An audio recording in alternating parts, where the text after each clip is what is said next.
So, hi everyone. If you want to start learning about digital electronics, you really have to start with an understanding of how you count using the decimal number system.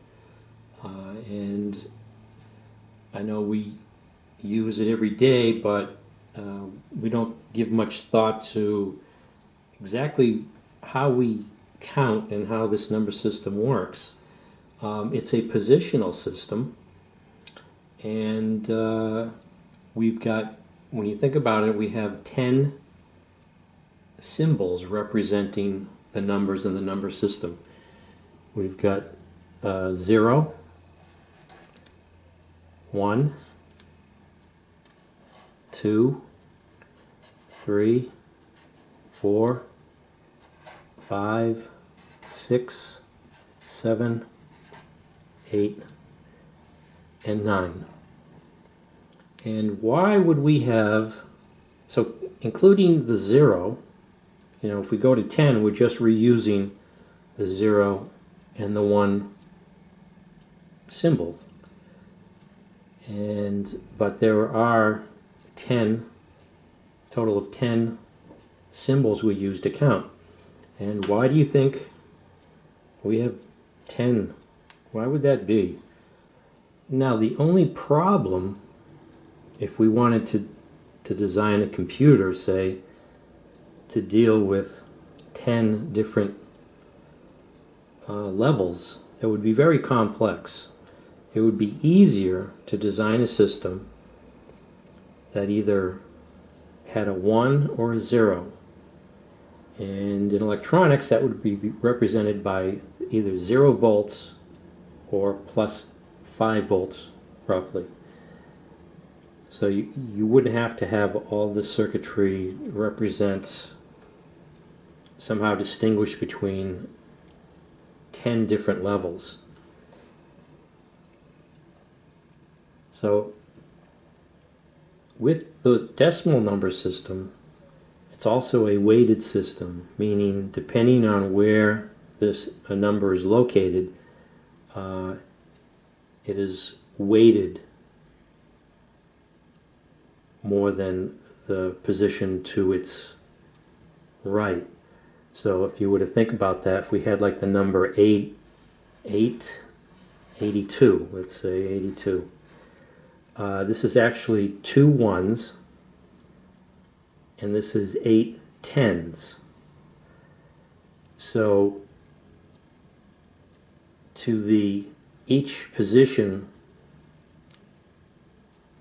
to the left is 10 times more as far as the weight of it goes to the position to the right.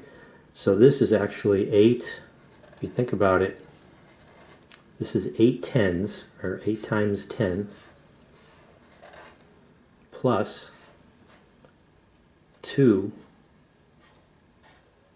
1s. So we have an 80 plus 2, which is equal to 82.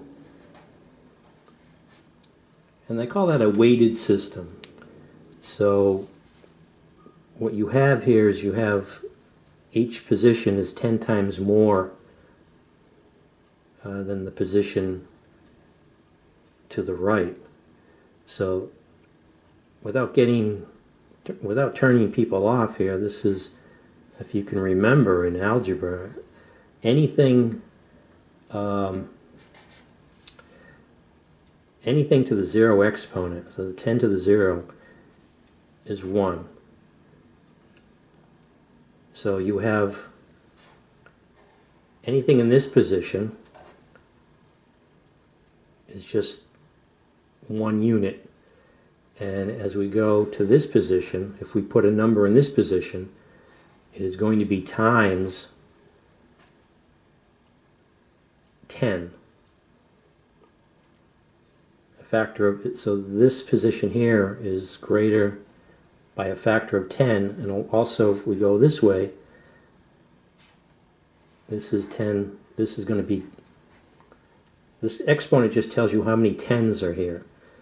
So as you can see here, we've got 1, and then this is a tens position, and this is a hundreds position.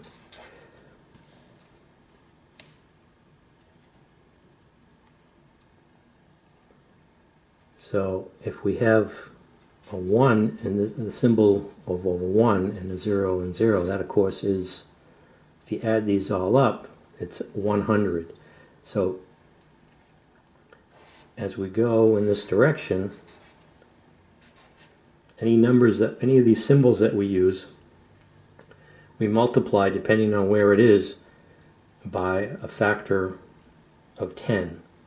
And as we go to the left, that factor increases.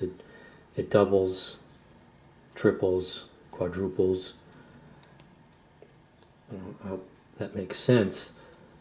So we have 10 symbols, and then depending on where those symbols are placed, you multiply each one of those symbols by a factor of 10, and that factor is determined by where it is. That factor increases as we go to the left. So if we want to break down 231, the decimal number 231, you know, every day we could deal with numbers like this, but you can break that down. It's 2 hundreds, 3 tens, and 1 unit. So this is actually 2 times 10 to the exponent 2 plus 3 times 10 to the exponent 1 plus 1 times 10, and if we recall, to the exponent 0, which is just a 1. So basically this is just a long way of saying we have, you know, 2 hundreds here,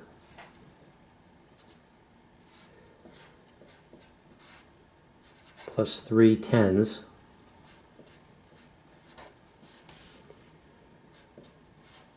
plus a 1. So we've got 200 plus 30 plus 1, which equals 231. So if you think about it, that's how you break down. But, you know, we're so used to dealing with the decimal number system, you know, we sort of do this, you know, without really thinking, subconsciously. We know, you know, what $231 is. We wanted to break that down. We would know, you know, how much we would want in currency, whether it's in 20s or 10s or singles. So you can use this same idea with digital. I mean, there's nothing that says you need 10 distinct symbols. And again, it's more difficult to design electronics with that many, with circuits that represent that much, that many symbols. Too much going on.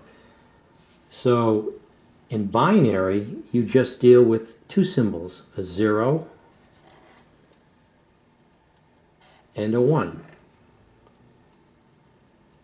So you just have 2 symbols, and it's also a weighted system depending on where the 0 and the 1 is.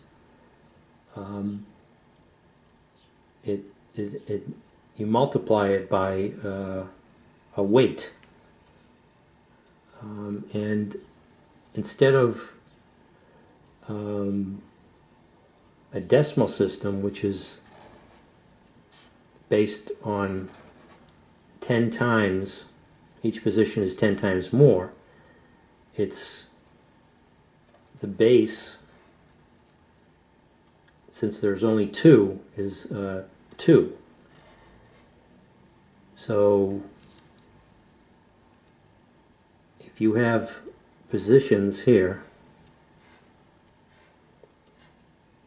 and you can fill each one of these positions with either a 0 or a 1, you're going to multiply that 0 or a 1 by 2 to an exponent that is determined by where it is, what position it's at. So this position here is 2 to the 0.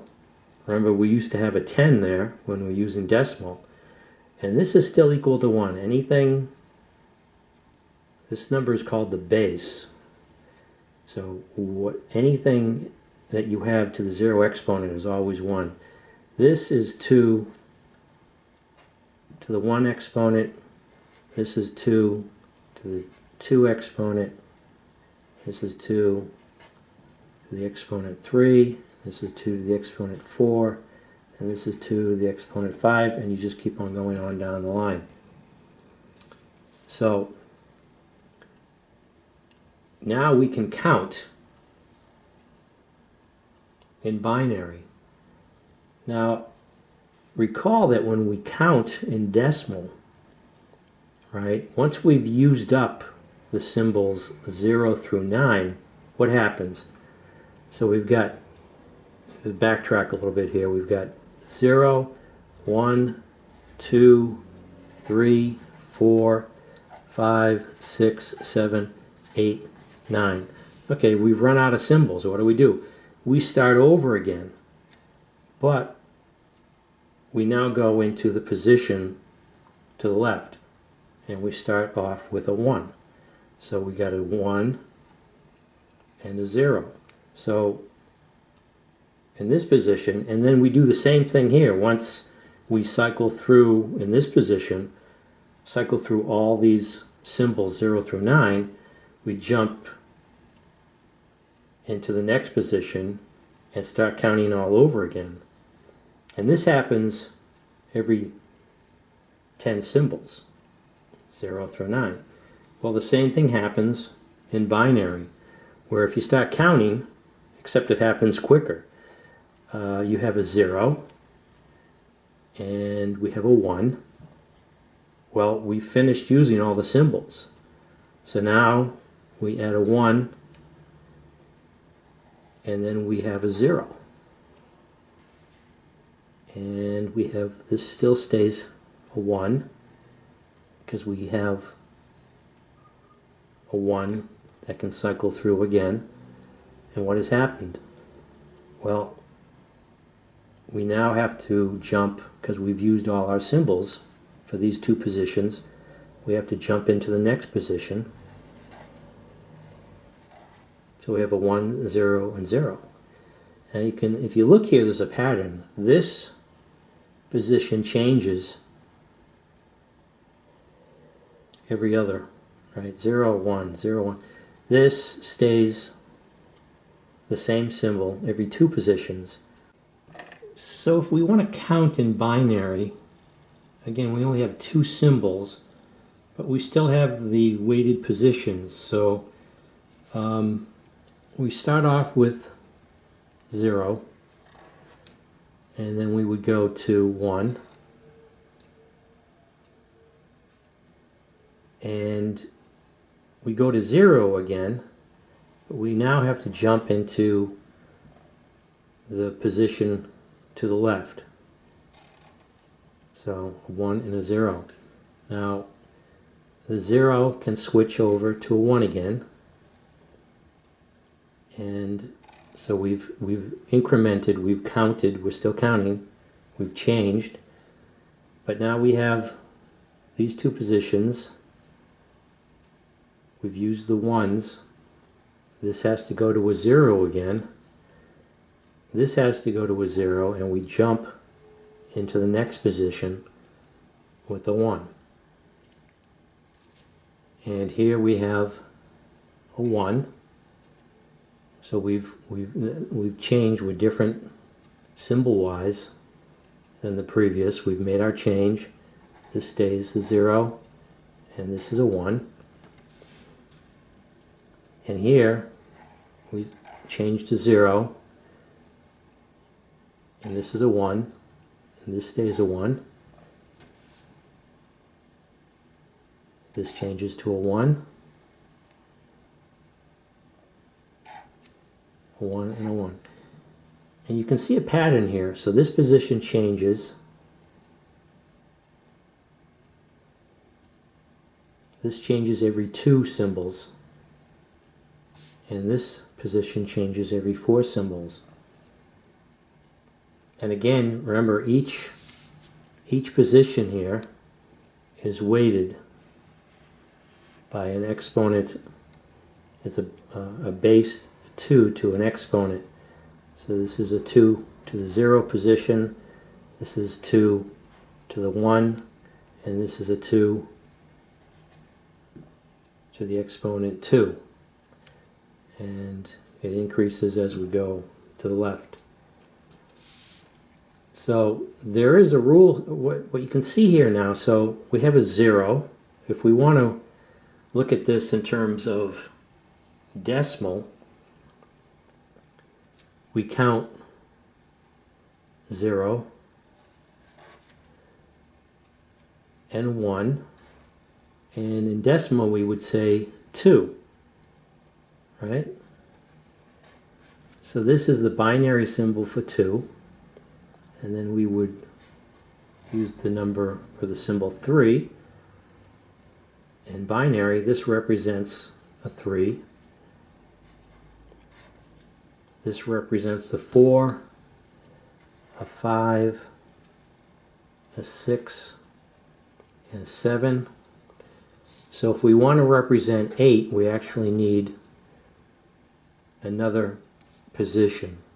So we've used the 1s, so this switches to a 0, this switches to a 0, this switches to a 0, and a 1. And a 9.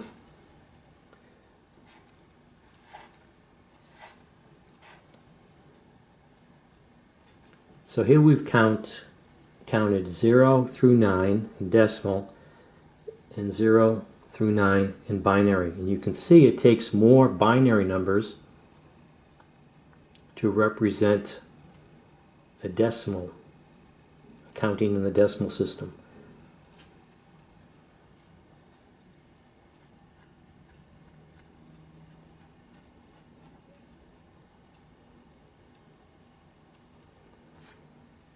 Now, I hope I'm not going too fast here. Let's see, how can we prove that this binary number 1001 is equivalent to 9 in the decimal system?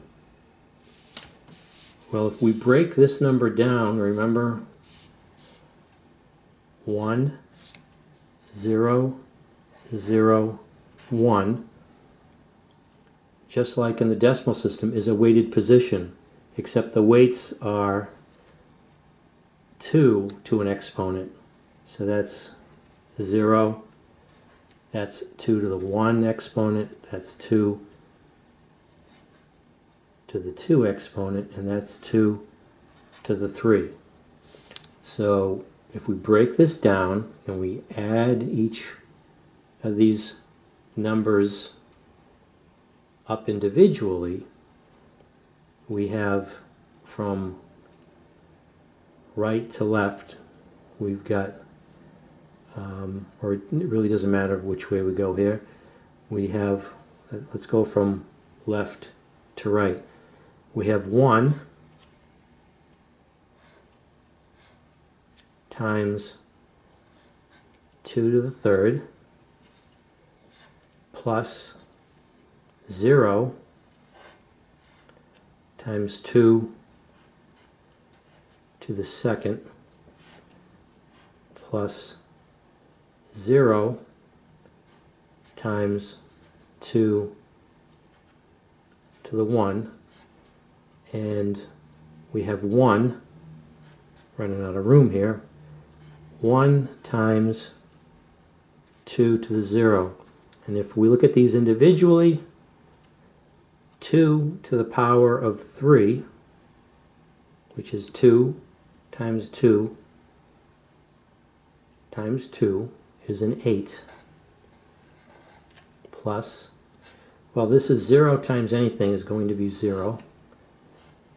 Plus 0 times anything is going to be 0. Plus 1 times, remember, anything to the exponent, doesn't matter which base we're using, to the exponent 0 is a 1. So it's plus 1 times 1, which is equal to 1. If we add these up, we have the decimal number 9. And to distinguish, of course, here it's it's easy to see we're counting in binary, and here we're using the decimal number system because we have the numbers associated with that system. What they often do is they put a symbol here that says you're in the decimal number system, and here you could put a 2 to say you're in the binary number system, because everything is a base 2, this is base 10. That's sort of a symbol that they use. So I hope this gives you a little insight into beginning digital electronics. If I've just confused you some more, leave a comment and I can make another attempt at trying to explain this. Often just knowing something doesn't mean you're able to explain it clearly. You have to give it a couple of tries to perfect your technique, or maybe there's another way to do this better with graphics as opposed to just a marker on paper. But given that, let's take a quick look at this digital design experimenter, and I'll show you, in fact, with a little digital circuit here, counting in binary. Now when we count in binary, if I was to flash this number in front of you, we're not used to seeing these numbers. In the world, we use these symbols to communicate our numbers. And it's easier because we've been brought up looking at these symbols. Well, we don't care what the computer does inside, so when a computer is working, it's using these numbers. It's only when it has to tell us or show us a result that we like to convert it back to the decimal number system so we can relate to it a little bit better. And that's what LED displays do.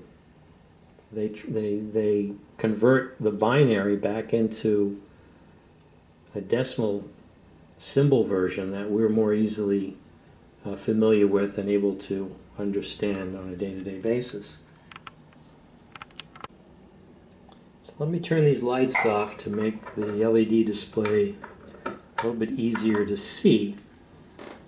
Now, if we look at these switches, we can think of these as binary numbers, either a 0 or a 1. And if we look, we can count with 4 positions. We can count up to 9.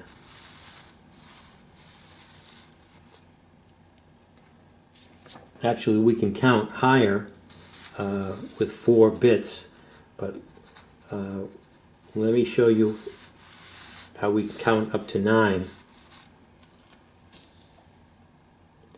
So I have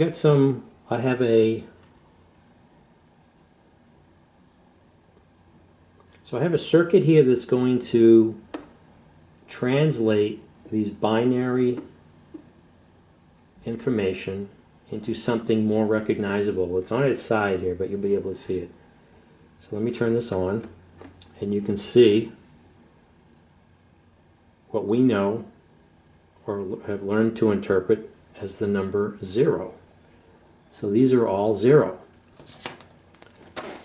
So if we look here, let me fill in the zeros. So all I've done is add the zero. So we have 4 switches. 1, 2, 3, 4. So they're all at 0 now, which represents the decimal number 0. When I toggle this switch, or switch this over to the 1, it'll say 1. So binary 1. So these are all in the 0 position. This goes to 1. And now I have a 1. So now, in binary, this goes back to 0, and the next position goes to a 1. And now I have displaying, for our interpretation, the computer doesn't care. It deals with 1s and 0s, is the number 2. So we're up here to position 1 and 0. This toggles back to, we've gone back to 0, it has to go to 1 again. Now we have the number 3. And counting in binary, these 2 positions go back to 0, and now we jump to the next position, and we go to 1, 0, 0. And you can see here, 1, 0, 0 is equivalent to 4, the number 4 in decimal. So we've got 1, 0, 0, and we have the number 4, albeit it's on its side. It's the number 4. So the next bit, this toggles the lowest bit here. I call this the least significant bit. Goes back to 1, and we have 0, 1, 0, 1. And if we look back here, we have 0, 1, 0, 1 is a 5. So this toggles now back to 0, and this goes up to a 1 position. We have 6, 7. Now these are all 1s, so these all toggle back at the same time to 0. When this goes to 1, we have 8. And then this goes to 1, and we have 9. So we've counted now with binary from 0 to 9. And we don't have the circuitry here. This will go to 0, but we don't have the circuitry now to count higher than decimal 9. So I hope that's given you a little insight into starting the basics of counting in binary and digital electronics. Computers deal with all the information, everything on the internet is in 1s and 0s. And it takes more binary information to represent the real world, but the brains of computers are able to calculate or deal with all that information very quickly.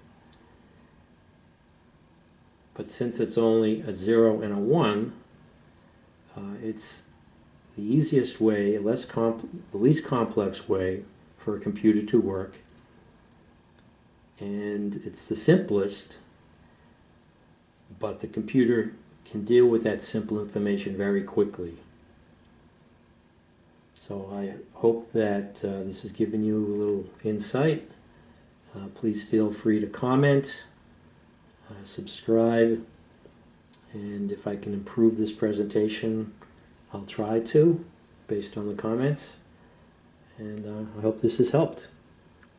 Thanks for watching.